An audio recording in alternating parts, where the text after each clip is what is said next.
예수 부활이라 하는 제목으로 함께 은혜를 나누겠습니다. 예수 그리스도의 부활 사건은 사복음서에 다 기록이 되어 있습니다. 요한복음 20장 1절에서 18절 오늘 본문이죠. 마태복음 28장 1절에서 10절, 마가복음 16장 1절에서 20절, 또 누가복음 24장 1절에서 12절 사복음서에 다 기록이 되어 있어요. 사복음서에 다 기록이 되어 있다는 것은 그만큼 중요한 사건이다. 기독교 역사에서 가장 중요한 사건이 바로 이 부활의 사건입니다. 예수께서 십자가에 저와 여러분의 죄 허물을 다 짊어지시고 십자가를 지셨어요. 이사야서 53장 그가 우리의 질고를 지고 질병의 고통을 지고 십자가를 지셨습니다.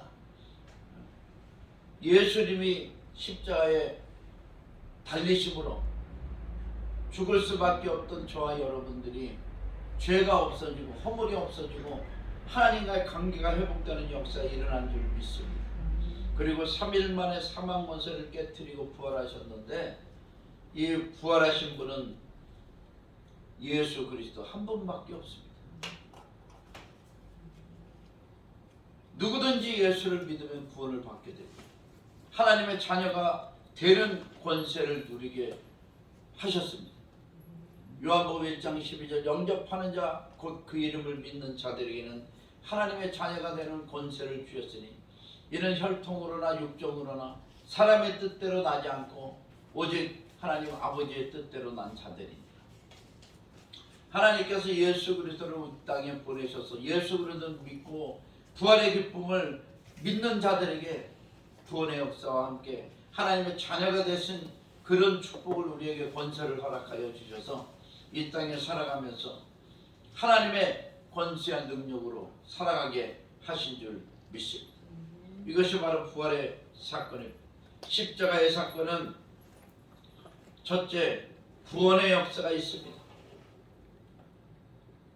두 번째는 영생의 복을 우리에게 허락하십니다. 영원한 생명, 이 땅의 삶은 한 번 태어나서 한 번 죽는 것이 사람의 이치인데 우리 예수 믿는 사람들은 죽음을 맛보지 아니하고 저 주님의 나라에 영생을 얻는 그런 귀한 복이 임하는 줄 믿습니다. 또 하나님의 자녀로서 우리가 이 땅에 하나님의 모든 지으신 만물들을 누리며 살아갈 수 있는 축복을 우리에게 허락하십니다. 우리의 저주가 우리를 괴롭혔는데 예수 그리스도를 믿는 순간 우리 모든 저주가 떠나가고 축복의 주인공이 되는 것입니다. 또 치유의 역사가 일어납니다. 그리고 복음의 일꾼, 이 땅에 살아가면서 수많은 직업들이 있지만 그 가운데 가장 귀한 직분이 복음의 일꾼이 되는 직분인 줄 믿습니다. 다른 직업들은 돈을 위해서 명예를 위해서 또 뭐 보람 있는 일을 위해서 하지만은 오직 이 복음은 영혼을 살리기 위해서 구원하기 위해서 주신 하나님의 특권의 직분인 줄 믿습니다. 그만큼 십자가의 사건이 중요한 것입니다. 예수 그리스도의 부활을 세 가지로 정리했습니다. 첫 번째 십자가의 사건, 구원하시고 영생을 주시고 축복하시고 치유하시고 복음의 일꾼 삼으신 이 십자가의 사건은 안식 후 첫날 새벽에 일어났습니다. 오늘 요한복음 20장 1절에 보니까 안식 후 첫날 일찍이 아직 어두울 때 막달라 마리아가 무덤에 와서 돌이 무덤에서 옮겨진 것을 보고, 이 막달라 마리아는 어떤 사람이에요? 7 귀신이 들렸던 여자입니다. 아무도 사람 취급을 하지 않았어요. 그런데 예수님 만나서 치료를 받았습니다. 7 귀신이 떠나가고 정상인이 됐어요. 생명의 은인입니다. 예수님이. 그런 예수님, 자기 일생에 저주받은 일생을 속량시켜서 구원하시고 새 삶을 가져다 준 예수님을 위해서 내 목숨이라도 바치겠다, 나의 모든 것을 드려도 아깝지 않잖아요. 그렇게 믿고 의지했던 예수님인데 예수님이 십자가에 처참하게 달리셔서 죽어가시다니. 막달라 마리아는 그 무덤 곁을 떠날 수가 없었습니다. 새벽 미명에 일찍이 가장 먼저 달려왔습니다. 그런데 예수님의 무덤에 돌이 굴러져 있어요. 이 이스라엘 땅은 석회질이 많아가지고 땅이 잘 파집니다. 그래서 보통 무덤을 안장할 때 뭐 땅에 이렇게 우리같이 그렇게 매장하는 풍습이 아니라 불을 파서 그것을 매장하고 짐승 같은 게 들어가면 안 되니까 돌로 앞을 막는 그런 매장 풍습을 갖고 있어요. 그런데 한 사람 밀어도 힘든 그 돌이 굴러져 있고, 그리고 뭔가 사건이 일어난 거예요. 그래서 얼른 뛰어가서 베드로에게 이야기합니다. 시몬 베드로와 예수께서 사랑하시던 그 다른 제자에게 달려가서 말하되 사람들이 주님을 무덤에서 가져다가 어디 두었는지 우리가 알지 못하겠다니. 베드로와 사랑하는 제자, 오늘 본문에 요한복음을 쓴 요한, 사도 요한입니다. 둘이서 달려온 거예요. 무덤까지 달려와서 이렇게 요한은 밖에 있고 베드로는 들어가 보니까 세마포는 놓여 있는데 예수님은 보이지 않아요. 시몬 베드로는 따라와서 무덤에 들어가 보니 세마포가 놓였고 또 머리에 쌌던 수건은 세마포와 함께 놓이지 않고 딴 곳에 쌌던 대로 놓여 있더라. 그때서야 무덤에 먼저 갔던 그 다른 제자도 들어가 보고 믿더라.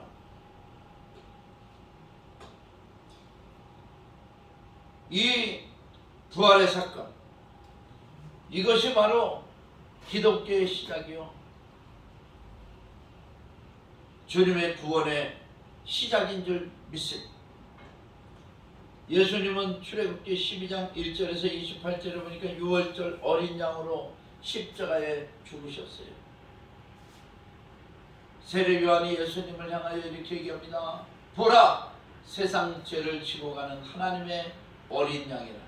어린 양은 다른 사람의 죄를 대신해서 하나님 앞에 제물로 드려지는 게 어린 양. 예수님은 저와 여러분을 대신해서 하나님 앞에 제물로 드려졌어요. 그런데 부활하신 그날에 3일 만에 부활하셨는데 그날이 바로 안식 후 첫날 새벽입니다. 그래서 우리가 이 날을 주일로 섬기는 거예요. 유대인들은 보통 토요일을 안식일로 섬기는데 절대 바꾸지 않습니다. 구약시대부터 지금까지 토요일을 안식일로 섬겨요. 근데 우리는 주일을 섬깁니다. 일요일을 주일로 섬겨요. 왜 그러냐? 부활하신 날을 기념하는, 부활하신 날. 그리고 예수님께서 성경에 보니까 이 요한복음 20장 19절에도 이날 곧 안식 후 첫날 저녁 때 제자들이 유대인들을 두려워하여 모인 곳에 문들을 닫았더니 예수께서 와서 가운데 서서 이르시되 너희에게 평강이 있을지어다. 예수님이 제자들을 만나고 나타나신 날이 다 부활하신 그 안식 후 첫날, 안식 후 첫날에 그 예수님 부활하신 날에 제자들에게 나타나셨습니다. 그래서 이 십자가 사건은 유대인들을 변화시켰는데 가장 큰 변화가 바로 안식일을 부활주일로 바꾼 것입니다. 날짜만 바꾸고 안식일의 개념은 그대로 주일로 옮겨온 것입니다. 오늘날 뭐 이렇게 토요일에 예배드리는 그런 종교 신앙들도 있고 또 뭐 우리 개신교를 이렇게 비판하는 자들이 있는데 그럴 필요 없습니다. 우리는 부활의 기쁨, 주님을 예배하는 거예요. 부활의 주님을. 그리고 개념은 안식일의 개념을 그대로 갖고 왔다. 그렇게 보시면 되겠습니다.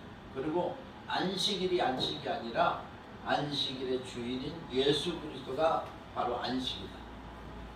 그러니까 예배도 마찬가지예요. 예배도 이런 형식, 뭐 찬송하고 기도하고 말씀 듣고 이렇게 헌금하고 축도하고 하는 이 날이 예배가 아니라 예수 그리스도가 이곳에 계시면 바로 예배인 줄 믿습니다. 할렐루야. 또 두 번째, 주 예수의 시체가 보이지 아니하더라. 2000년 동안 사탄은 부활을 불신하게 하려 했습니다. 그래서 많은 가진 과학자들과 여러 종교인들 무신론자들을 동원해 가지고 예수님의 부활을 이렇게 회방하려고 많은 술수를 썼어요. 그런데 어떤 무신론자들도 어떤 과학자나 의학자들도 예수님의 부활을 부활하지 않았다는 증거를 찾지를 못했습니다. 오히려 예수님이 부활했던 증거는 차고 넘치는 거예요. 차고 넘치는 거예요. 그 몇몇 증거 중에 6가지 사실이 무신론자들도 인정하고 과학자나 의사도 인정하는 6가지 사실이 있는데, 첫 번째는 예수는 로마 군인에 의해 십자가에 처형을 당했다. 이것은 예수도 믿지 않는 로마의 역사가 타키투스의 이 글에 연대기라는 책에 기록이 되어 있어요. 유대인의 왕이 십자가의 형을 받았다 하는 이 기록이 이 로마의 역사가 타키투스가 쓴 연대론에 기록이 되어 있습니다. 또 두 번째는 제자들은 부활하신 예수의 모습을 보고 믿음을 회복했다. 예수님이 십자가에 못 박히기 전에 제자들이 다 도망갔잖아요. 근데 예수님이 나타나셨습니다. 너에게 평강이 있을지어다. 그리고 못 박힌 손도 보여주고 창에 찔린 옆구리도 보여주고, 부활하신 모습이니까 살아계실 때하고 완전히 똑같진 않지만 제자들이 믿도록 믿음을 가질 수 있는 것은 예수님이라고 확신했기 때문입니다. 그 자리에 없었던 도마는 야, 내가 그 손에 못자국에 손을 넣어, 창자국에 손을 넣어봐야 믿겠다. 그러니까 예수님께서 다시 그 다음 안식 후 첫날에 나타나셔서 도마야, 손을 한번 넣어봐라. 그리고 믿음이 없는 자가 되지 말고 믿는 자가 되라. 그래가지고 도마가 눈물을 흘리면서 거기서 회개하고 땅끝까지 복음을 전하는 제자가 된 줄 믿습니다. 제자들은요, 로마 군인이 두렵고 유대인들이 두려워서 숨어 있다가 부활하신 예수님을 만나고 자기 생명을 아끼지 않고 복음을 증거하는 그런 복음의 전도자들이 됐습니다. 그리고 세 번째, 부활하신 예수를 만난 제자들은 완전히 변화되어 순교자가 되었다. 제자들이 예수님을 만난 제자들은 순교까지 두려워하지 않았습니다. 왜 순교까지 두려워하지 않았을까요? 그게 거짓이라며. 저들이 생명을 바칠 수 있는 뭔가 그런 가치를 느꼈기 때문에 생명을 바친 것에 건데, 그 가치는 바로 예수 그리스도의 부활이었습니다. 그리고 네 번째, 부활의 선포는 기독교 운동의 시작이 되었다. 이후에 덧붙여진 것이 아니다. 기독교가 막 번성하다가 나중에 이제 우리 기독교의 정통성 확립해야 되니까 부활을 끼워넣자, 이게 아니고, 이 베드로나 순교당한 11사도들 또 예수님의 제자들이 처음부터 예수님이 부활하셨다고 증거했어요. 너희가 십자가에 못 박힌 예수 그리스도가 바로 메시아, 하나님의 아들이다. 그렇게 선포했습니다. 왜? 봤기 때문에, 증인이기 때문에. 그것이 기독교가 바로 부활이라는 기반에서 성장했기 때문에 부활은 진실이다, 이렇게 인정받는 것입니다. 예수 그리스도의 다섯 번째, 예수 그리스도의 부활을 가장 먼저 믿은 자들은 예수의 형제였던 회의론자 야고보도 있었다. 야고보, 예수님의 진짜 친형제 야고보가 있었어요. 몇몇 형제가 있었는데 그는 예수를 따르지 않았습니다. 근데 예수님이 부활하신 거를 보고서 예수님의 제자가 돼서 첫 번째 순교자가 됐다. 그럴 수 있던 가치는 바로 예수의 부활이 지금 진실하다는 얘기죠. 또 여섯 번째, 회의론자가 박해야 했던 다소의 사울도 부활하신 예수 그리스도를 만났다고 주장하면서 완전히 변화되었다. 길리기아 다소에서 사울이라는 이름을 갖고 있던 이 제자가 다메섹 도상에 예수 믿는 사람들을 잡으러 가다가 갑자기 빛이 비춰지고 말들이 눈을 못 뜨, 사람도 눈을 뜰 수가 없어요. 그런데 말에서 넘어져서 있는 그 사울에게, 사울아 사울아 내가 왜 나를 핍박하느냐, 주여 네 신이니까 나는 내가 핍박하는 예수. 그래서 이 다메섹 도상에서 사울은 예수님을 만나고 완전히 변화돼서 나중에 로마까지 가서 복음을 전하다가 순교하는 역사가 일어납니다. 예수님의 제자들이 순교한 것들은 다 사실입니다. 역사에 그대로 나타나 있어요. 시제의 생명이라는 공개된 기록을 보면 네로 시대 때 베드로가 십자가형, 까꾸로 된 십자가형을 받았죠. 예수님이 십자가에 달리셨는데 내가 어떻게 똑같이 달리겠느냐, 나를 까꾸로 매달아라. 그래가지고 베드로는 십자가에 까꾸로 죽었습니다. 그리고 사도 바울은 목배임을 당했고요. 그 다음에 야고보는 순교를 당했고, 이렇게 초대교회 교부들, 뭐 열한 사도들 순교를 당한 이 모든 일들이 다 실제적인 사실입니다. 부인할 수 없는 사실. 이 게리 하버마스라는 기독교 변증가가 있는데 수십 년 동안 부활을 연구했습니다. 그리고 책을 썼어요. 이 하버마스가, 게리 하버마스라는 사람이 세 가지를 추구했습니다. 주일 아침 무덤은 비어 있었다. 아리마대 요셉은 공회원이었습니다. 높은 사람이에요. 이스라엘에서 가장 높은 사람들이 공회원인데 우리나라의 경우 국회의원쯤 돼요. 국회의원. 그런데 이 아리마대 요셉이 예수님의 시체를 달라고 빌라도에 가서 당돌이 말해가지고 예수님을 자기 무덤에, 새 무덤에, 자기 죽음은 누우려고 했던 무덤에 거기다 안치를 했습니다. 이 사실을 속일래야 속일 수가 없잖아요. 그 높은 사람 이름을 누가 팔아먹겠습니까?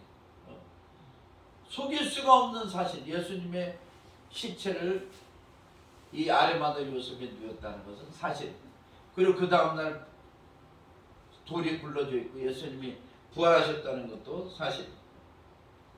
부활의 선포는 예루살렘에서 시작되었다. 그리고 안식일에 엄격한 준수자들이 주일에 예배하기 시작했다. 이것을 추가했습니다. 자, 빈 무덤. 부활의 증거 외에는 다른 이유가 없습니다. 많은 사람들이 증거했어요. 그것도 신분이 낮은 여자들이 증거했습니다.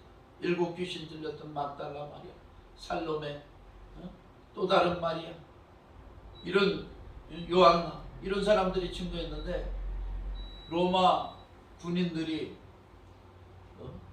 엄격하게 조사하지 않았겠습니까?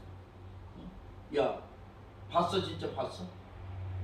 진짜야 가짜야? 신분이 낮은 사람은 권력 앞에 꼼짝도 못하잖아요. 그런데 이 사람들은 그냥 일관되게 예수님의 부활을 증거합니다. 그 다음에 천사들의 증거도 있습니다. 파수꾼들의 증거도 있습니다. 베드로와 요한, 사도 바울의 증언도 있습니다. 부활을 목격한 자는 너무너무 많습니다.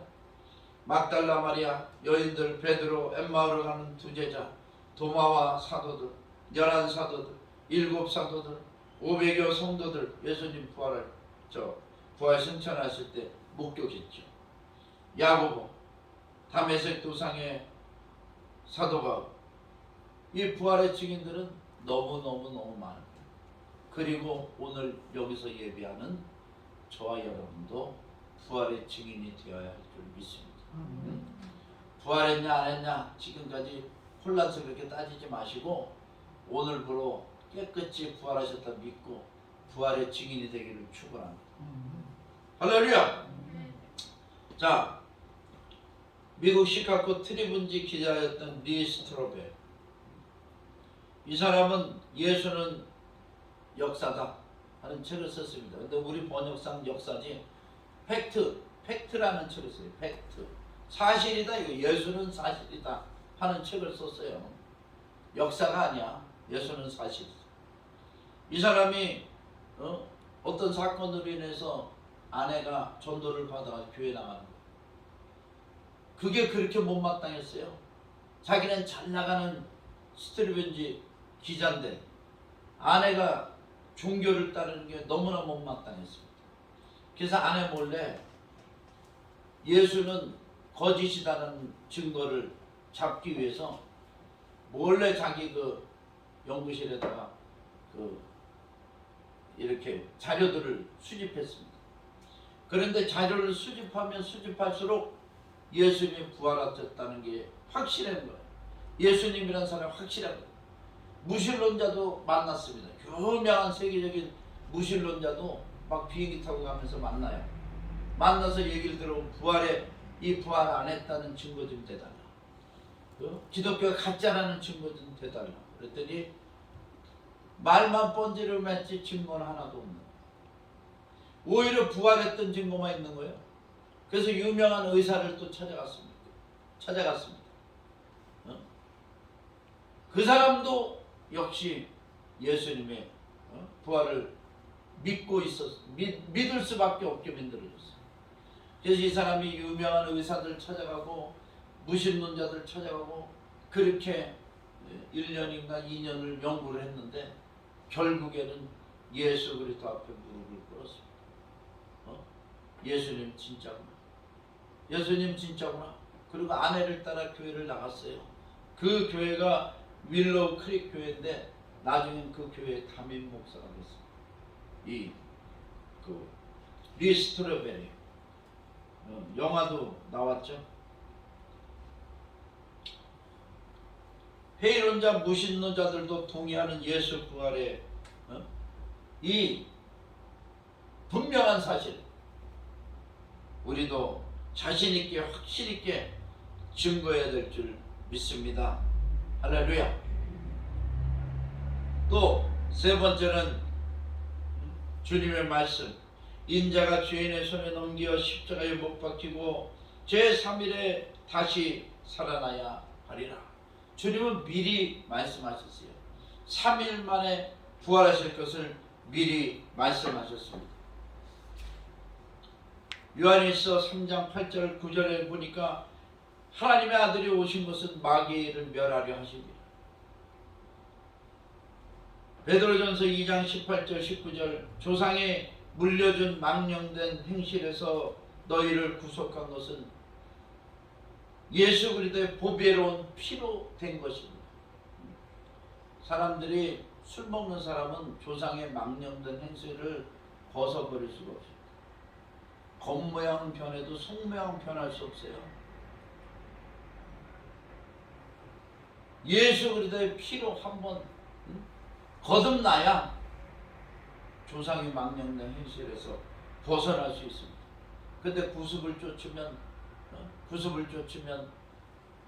벗어날 수가 없어요. 그래서 기독교에서는 한국인들에게는 술을 금한 것입니다. 왜냐하면 한국 사람들이 술을 먹으면 다시 옛모습으로 돌아가. 다시 다람쥐 쳇바퀴 돌듯이 다시 모습으로 돌아가. 물론 안 그런 사람도 있습니다만 덜어는 안 그런 사람이 있어요. 대부분 자식들이 부모를 따라서 행해요. 나중에는 똑같은 사람이 돼버리고 똑같은 생을 마감할 수가 있습니다. 그런데 예수 그리스도가 이 땅에 오셨어요. 3일 만에 부활하시고 부활의 신앙을 가지고 나아가는 저와 여러분은 이 세상을 쫓는 것이 아니라 주님을 쫓아 승리하는 삶을 살게 되는 줄 믿습니다. 예수님의 부활은 사망 권세를 이기고 승리했습니다. 그래서 사도행전 16장 31절 주 예수를 믿으라 그리하면 너와 내 집이 구원을 얻으리라. Believe your Lord, you will save you and your household.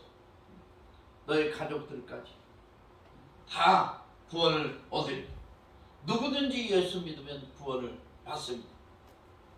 사도행전 4장 12절 천하인간의 구원을 얻을 만한 다른 이름을 우리에게 주신 일이 없나니 예수 그리스도만 구원인 줄 믿습니다. 다른 종교도 뭐 겉보기에는 다 좋은 것 같아요. 구원의 길은 오직 예수 그리스도 한 분이신 줄 믿습니다. 또 예수님의 부활이 성령을 우리에게 보내신 통로가 되었습니다. 사도행전 2장 1절에서 3절 오순절 날이 이미 이르매 갑자기 급하고 강한 바람 같은 소리가 온 집에 가득하고 불의 혀같이 갈라지는 것이 각 사람 머리 위에 임하여 있더니 모두 성령의 충만함을 받고 방언을 말하고 하나님을 높이기 시작한 줄 믿습니다. 예수님께서 또 다른 보혜사, 내가 너희들의 보혜사인데 또 다른 보혜사를 너에게 보내서 너와 영원토록 함께하겠다. 하나님 예수님이 말씀하셨습니다. 그 보혜사가 우리에게 온 것입니다. 예전에 헬라어 법정에는요 보혜사라는 제도가 있었어요. 헬라어 법정에서 어떤 한 사람이 부잣집 아들인데 약간 좀 어눌하고 멍청해요. 아버지가 돌아가셨어. 유산을 다 상속받았을 거 아닙니까? 똑똑한 친구가 하나 있었어요. 이 사람은 아주 가난맹입니다. 그런데 이 친구를 어느라고 속여서 이 부자 친구가 있는데 많이 울고 먹었나 봐요. 평소에. 그래서 이제 아버지도 돌아가시고 어느한 애가 재산을 잘 관리하고 뭐 하인들을 관리하기가 힘드니까 내가 도와줄게. 그래가지고 슬금슬금 집 문서 땅 문서를 자기 이름으로 다 옮기기 시작했습니다. 그리고 급기야는 자기 가족들을 다 데리고 와서 그 친구를 내쫓았어요. 야 나가라. 그랬더니 내 집인데 왜 나가? 야 내가 법적으로 다 내 집으로 만들었어. 너는 나가 이제 네 집 아니야. 쫓아내버렸어요. 이 부자 아들은 너무나 억울했죠. 그래서 법원에다 재판을 했습니다. 근데 재판이 열렸는데 억울한 걸 얘기해버리니까 어느라고 이 바보 같아가지고 말을 잘 못해. 그런데 이 똑똑한 친구는 말해보라니까 아주 청산유수로 말을 잘하는 거예요. 내가 어려서부터 이 집에 일을 해주고 아버지를 도와서 뭐를 했고 그래가지고 결국에는 자기가 다 물려먹게 됐다고. 거짓말로 꾸며서 얘기하는데 아주 잘해. 그래가지고 이제 재판 판결을 내려야 되는데 이 재판장이 어느한 자식이 너에게 보혜사가 있느냐? 증인이 있느냐? 너를 변호해 줄 사람이 있느냐? 물어봤어요. 그랬더니 저 뒤에 동네 어른이 한 분 앉아있다가 나를 지목해라. 나를 지목해라. 그래가지고 저분을 보혜사로 세우겠습니다. 그랬더니 이 노인이 나와가지고 자초지종 아버지 때부터 지금까지 있었던 모든 일을 재판정에서 보아하니까 재판 판결이 이 거짓말하는 자를 체포해서 감옥에 두고 이 부자들에게 재산이 다시 다 회수되고 회복된 줄 믿습니다. 이 보혜사 성령님이 이런 분이에요. 저와 여러분을 회복시키는 보혜사 성령님. 우리의 카운셀러가 되고 우리의 파트너가 되고 우리의 어드바이저가 되고 그 다음에 헬퍼 도움을 주시는 분이 되고 우리의 가이드가 되어주시고 우리의 코치가 되어주시는 위대한 성령님이 우리의 보혜사이십니다. 예수 그리스도는 부활하셔서 보혜사 성령님으로 우리와 함께 하시는 줄 믿습니다. 그래서 이 성령의 은혜를 힘입어서 교회가 세워지고 부흥하고 오늘날까지 우리가 예수님을 섬기며 복음을 위해 일하는 줄 믿습니다. 이제 우리 교회는 100명의 선교사를 원하고 100개의 교회를 세우는 목표를 가지고 기도하고 있습니다. 선교와 전도는 부활의 주님을 목격한 제자들과 교회에 마땅한 행할 일입니다. 마가복음 16장 15절 18절 너희는 온천 안에 다니며 만민에게 복음을 전파하라. 믿고 세례를 받는 자는 구원을 얻을 것이요 믿지 않는 자는 정죄를 받을 것이다. 믿는 자들에게는 이런 표적이 따르니 곧 저희가 내 이름으로 귀신을 쫓아내며 새 방언을 말하며 뱀을 집으며 무슨 독을 마실지라도 해를 받지 아니하고 병든 사람에게 손을 얹은 즉 나으리라 하시니라. 부활하신 예수님과 함께 주님의 능력으로, 내 능력은 약하지만 주님이 함께하면 주님의 능력이 나타난 줄 믿습니다. 선교하고 전도하고 성공하고 승리하고 한 번밖에 없는 이 삶에 하나님의 영광을 위해서 헌신하는 저희 여러분 되시기를 주님의 이름으로 축원합니다. 기도하시겠습니다. 부활의 주님 감사합니다.